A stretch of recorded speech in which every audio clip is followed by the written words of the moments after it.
오늘의 말씀은 에스더 2장 1절부터 7절까지 말씀입니다. 에스더 2장 1절부터 7절까지 말씀. 에스더 2장 1절부터 7절까지 말씀을 다 같이 합독하도록 하겠습니다. 그 후에 아하수에로 왕의 노가 그침에 와스디와 그가 행한 일과 그에 대하여 내린 조서를 생각하거늘 왕의 측근 신하들이 아뢰되 왕은 왕을 위하여 아리따운 처녀들을 구하게 하시되 전국 각 지방의 관리를 명령하여 아리따운 처녀를 다 도성 수산으로 모아 후궁으로 들여 궁녀를 주관하는 내시 헤게의 손에 맡겨 그 몸을 정결하게 하는 물품을 주게 하시고 왕의 눈에 아름다운 처녀를 와스디 대신 왕후로 삼으소서 하니 왕이 그 말을 좋게 여겨 그대로 행하니라. 도성 수산에 한 유다인이 있으니 이름은 모르드게라. 그는 베냐민 자손이니 기스의 증손이요 시므이의 손자요 야일의 아들이라. 전에 바벨론 왕 느부갓네살이 예루살렘에서 유다 왕 여고냐와 백성을 사로잡아 갈 때에 모르드게도 함께 사로잡혔더라. 그의 삼촌의 딸 하닷사 곧 에스더는 부모가 없었으나 용모가 곱고 아리따운 처녀라. 그의 부모가 죽은 후에 모르드게가 자기 딸 같이 양육하더라. 아멘. 축복하고 기도한 후에 말씀 보도록 하겠습니다. 여호와는 내게 복을 주시고 너를 지키시기를 원하며 여호와는 그의 얼굴을 내게 비추사 은혜 베푸시기를 원하며 여호와는 그 얼굴을 내게로 향하여 드사 평강 주시기를 원하노라.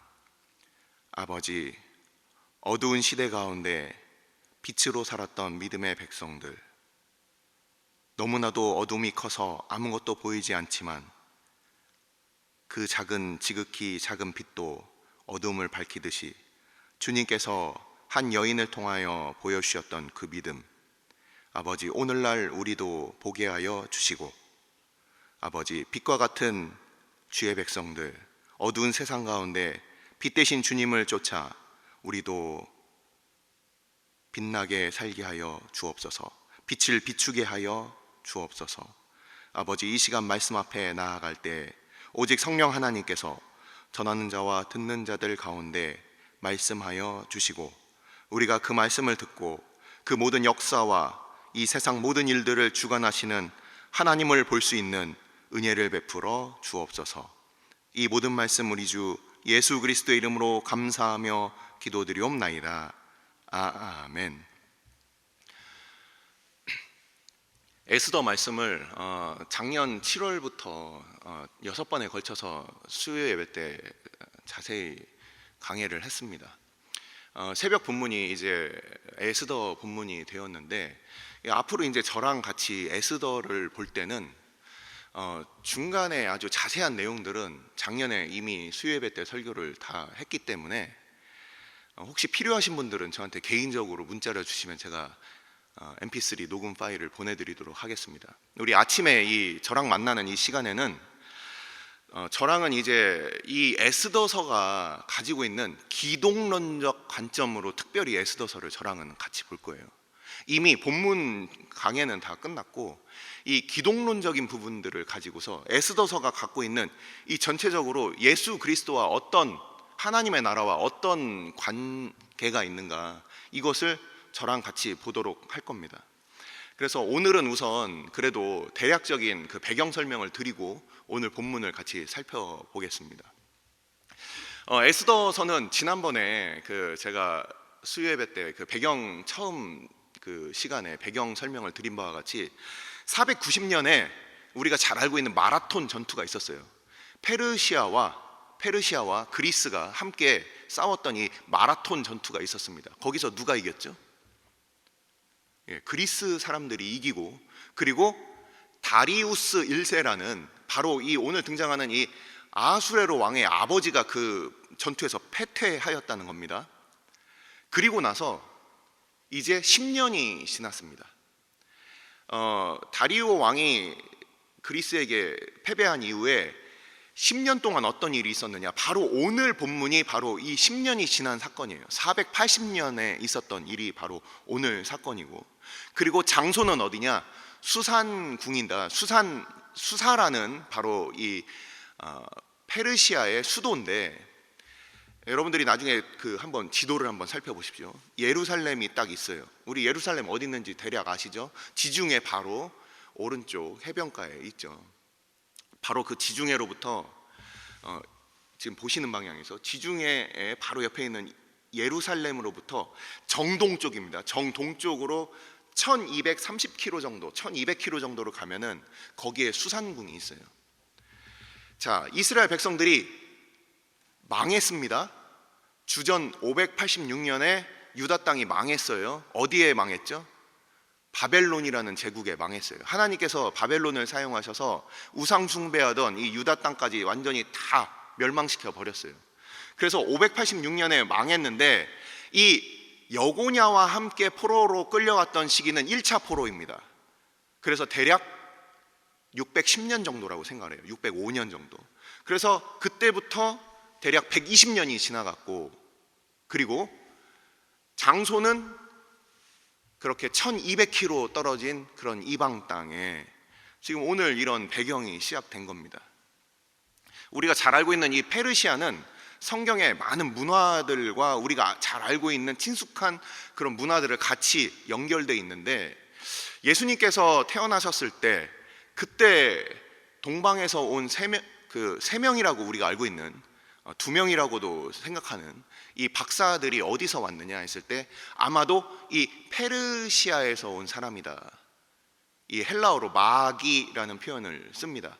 그래서 그 명칭이 페르시아에서 점성술이 굉장히 그때 발달을 했는데, 그때 보던 이 천문학자들 중에서 예수님에게 경배하러 온 이 동방 박사들, 이 사람들이 아마도 이 페르시아 사람들이었을 것이다.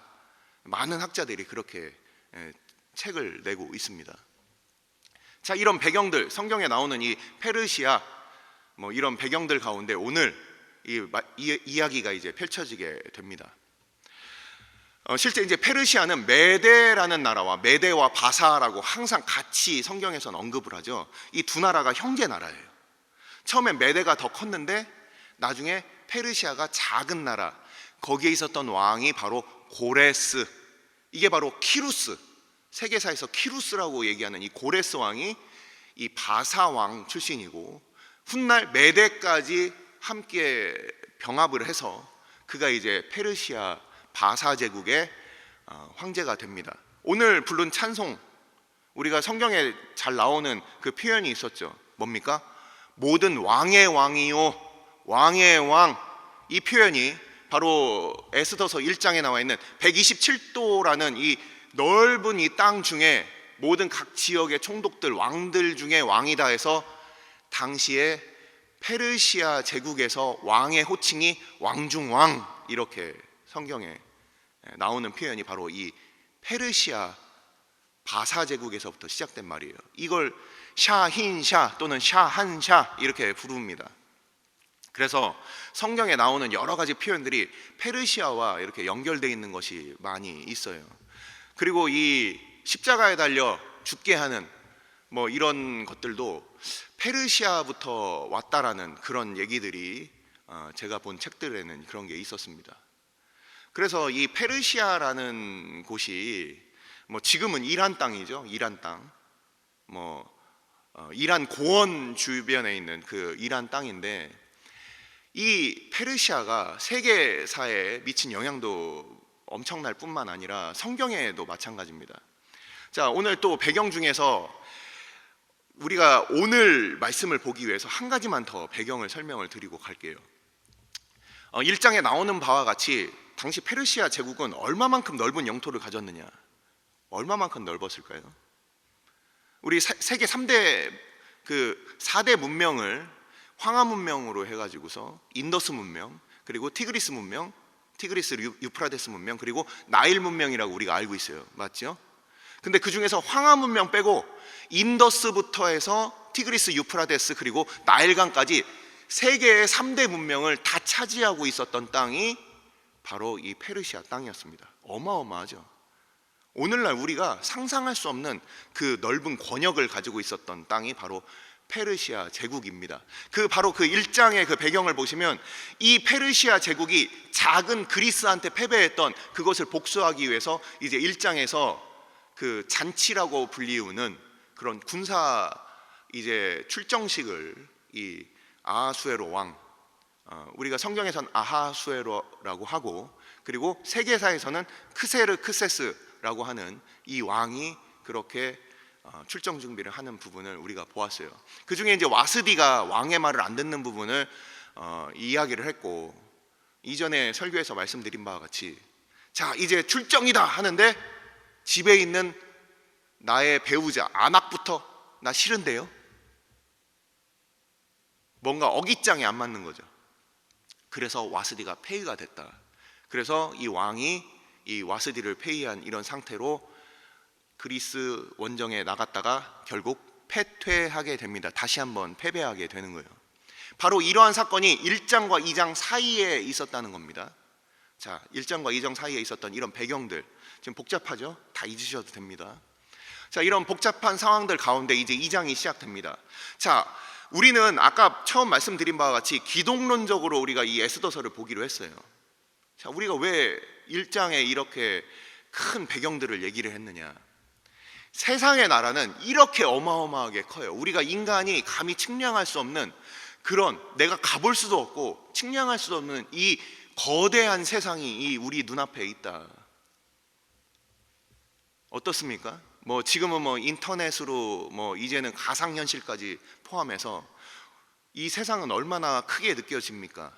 당시에 세계를 정복한 이 최강국이었던 바벨론을 쓰러뜨린 더 최강국, 이 페르시아 가운데 이 넓은 영토, 바벨론이 감히 꿈도 못 꿨던 그보다 더 큰, 몇 배나 더 큰 이 페르시아 이 제국도 우리 정효성 목사님이 말씀하시고, 그리고 이바울 목사님이 그 첫 시간에 말씀하신 바와 같이 영원하지 않다는 거예요.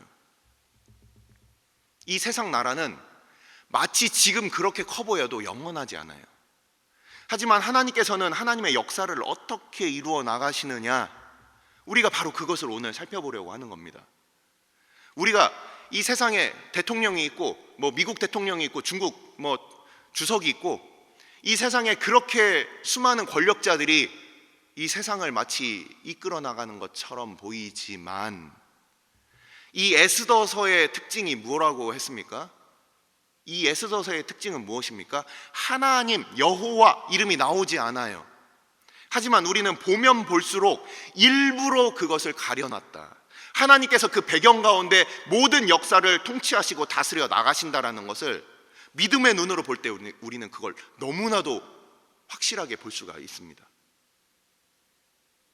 하나님이라는 이름이 우리의 삶 가운데 보이지 않고, 그리고 교회, 눈에 보이는 목사님, 눈에 보이는 어떤 우리의 믿음의 친구들이 나의 가정에서, 직장에서 아무것도 안 보여도 그곳에 하나님께서 역사하시느냐, 살아 계시느냐, 이 질문을 가지고 우리가 에스더서를 보게 되는 거예요.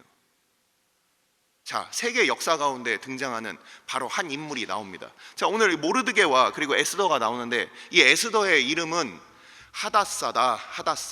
이 하다사라는 게 바로 도금양이라고 해서 좀 생소한 식물의 이름이죠. 이게 식물의 이름인데 꽃이 진달래꽃처럼 생겼어요.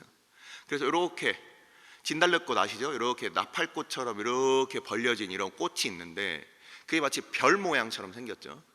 그래서 저는 이 별이라는 에스더, 이 페르시아식 이름이 여기서 나오지 않았는가 이렇게 생각한다고 지난 설교 때 말씀을 드렸습니다. 이 도금양 꽃이 이렇게 생기고, 그리고 상록수인데 아마도 이 고향을 떠난 이 이스라엘 백성들이 고향을 생각하면서 고향에 많이 있었던 이 도금양 나무, 꽃이 피는 이 도금양 나무를 딸의 이름으로, 아름다운 딸이 되거라 하는 이름으로 그 아름다운 꽃을 생각하면서 그 딸의 이름을 지어 주었다고 저는 생각을 합니다. 그래서 에스더의 이름은 원래 히브리식 이름이 도금양 하다사, 그리고 그것을 페르시아식으로 이름을 바꾼 게 바로 에스더. 자, 시간은 120년이 지났습니다. 나라가 망하고 포로로 끌려온 지 이제 100여 년이 지난 그런 시기였어요. 아까 말씀드린 대로 586년에 유다가 망했고, 그리고 480년이니까 100년이 넘었죠. 자, 100년이 넘은 시기에 이제 먼 곳에 타향살이하고 있는 이 유다인, 뭔가 화려하지 않습니다. 그냥 언제 없어져도 뭐 크게 개의치 않을 수 있는 그런, 뭐 포로로 끌려와서 살고 있는 말단 관리 모르드게 한 사람과, 그리고 조실부모하여 이제 그 사촌 오빠의 손에 딸처럼 길려진 그런 작은 여인 하나, 도대체 역사에 어떤 의미를 가질 수가 있을까? 도대체 이 작은 가정, 부모도 잃은 이 한 소녀가 과연 자기의 민족에게 어떤 일을 할 수가 있을까?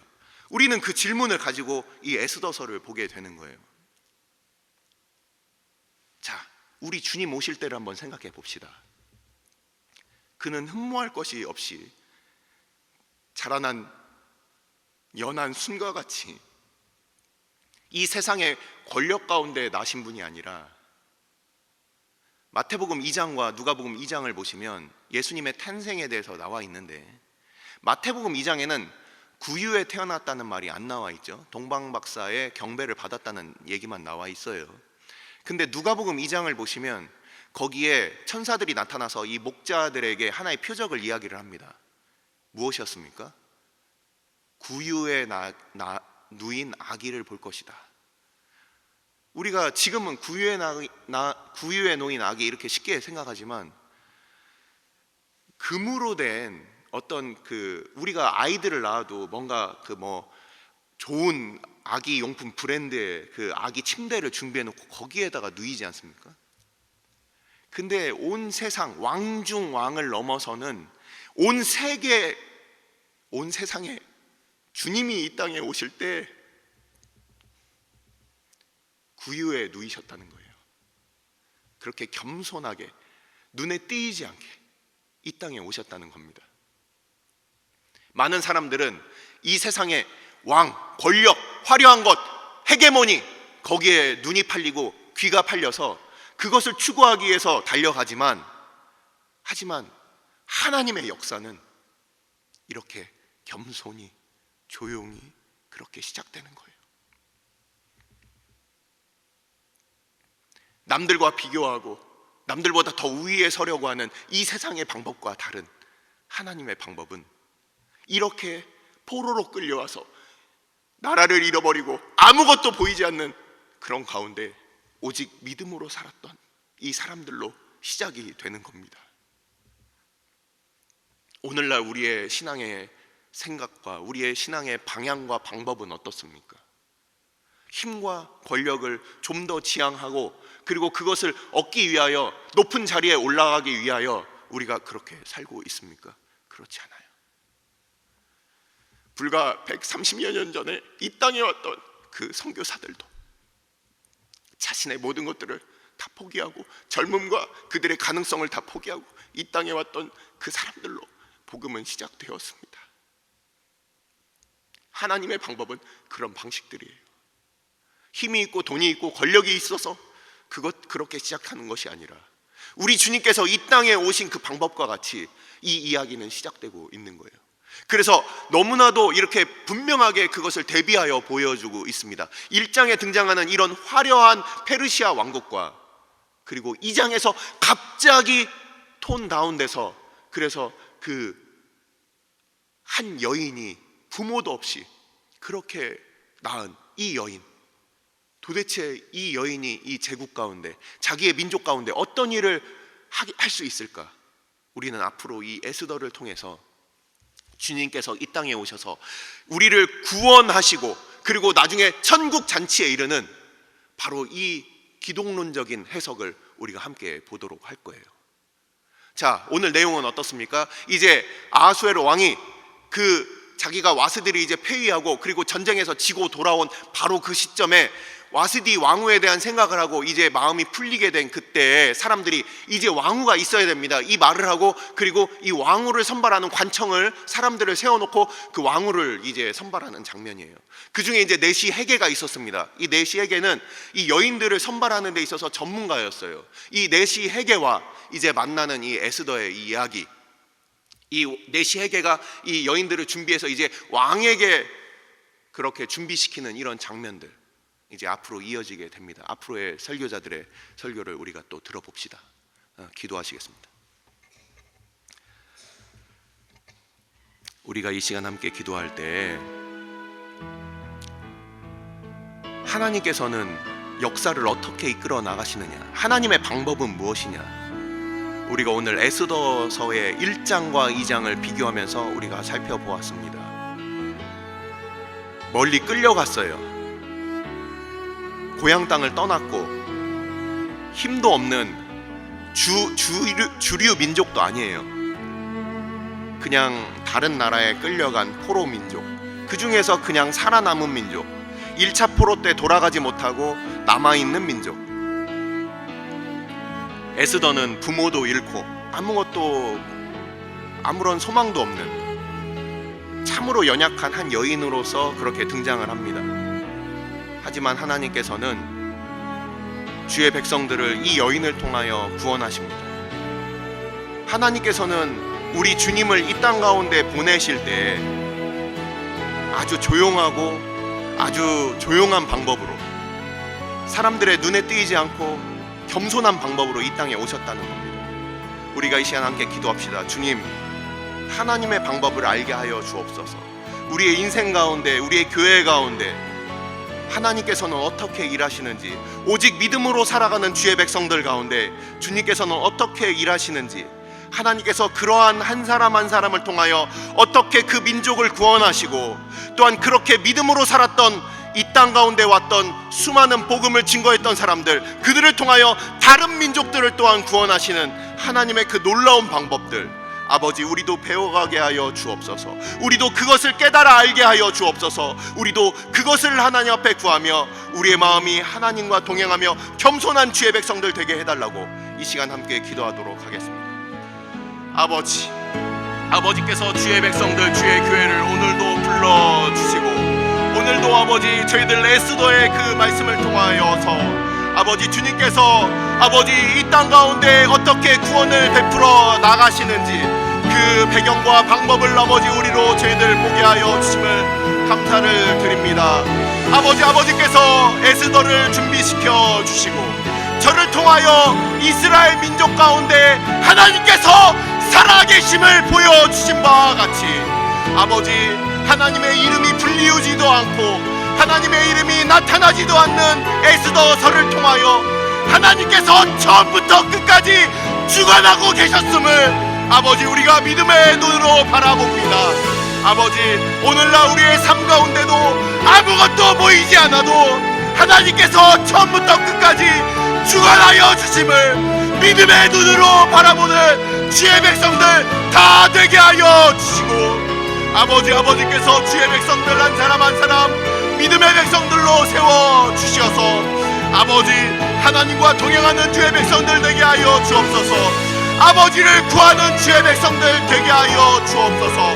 아버지, 우리가 결코 외롭지 아니하고 하나님께서 주의 백성들과 장소와 시간과 상관없이 주님께서 믿음의 백성들과 동행하여 주시고 저들을 보호하여 주심을 아버지, 어리석은 우리들 깨달아 알게 하여 주옵소서. 믿음 없는 우리들 믿게 하여 주옵소서. 주님께서 주의 백성들 아버지께서 믿음을 허락하사 저들을 사용하여 하나님의 구원을 보게 하여 주옵소서. 주의 구원을 전하게 하여 주옵소서. 주의 몸된 교회를 오늘도 사용하여 주시고 하나님의 방법으로 주의 뜻을 쫓아서 우리가 하나님의 거룩하신 뜻을 깨달아 알 수 있도록 아버지께서 주의 백성들 가운데 에스더서의 말씀을 듣게 하여 주옵소서. 오늘 주일은 특별히 오늘 주일 예배와 주일 사역을 위해 기도하는 날입니다. 이 시간 기도하실 때 오늘 예배가 하나님 기뻐하시며 하나님의 임재가 있는 예배가 되게 해달라고, 강단을 살려주시고 말씀 전하시는 담임 목사님 위에 성령으로 기름 부어 달라고, 교회 모든 부서와 섬기시는 일꾼들이 먼저 큰 은혜 누리게 해달라고, 계속해서 담임 목사님을 위해 기도해 주시고 함께 동역하시는 장로님들과 교역자들이 사랑으로 하나 되어 온 교회가 성령으로 충만한 가운데 부흥의 역사를 이루게 해달라고, 주일 예배와 사역을 위해 합심으로 기도하신 후에 자유롭게 기도하시면 되겠습니다. 이 시간 기도하실 때 먼저 저를 따라해 주시기 바랍니다. 주여 은혜를 베풀어 주옵소서.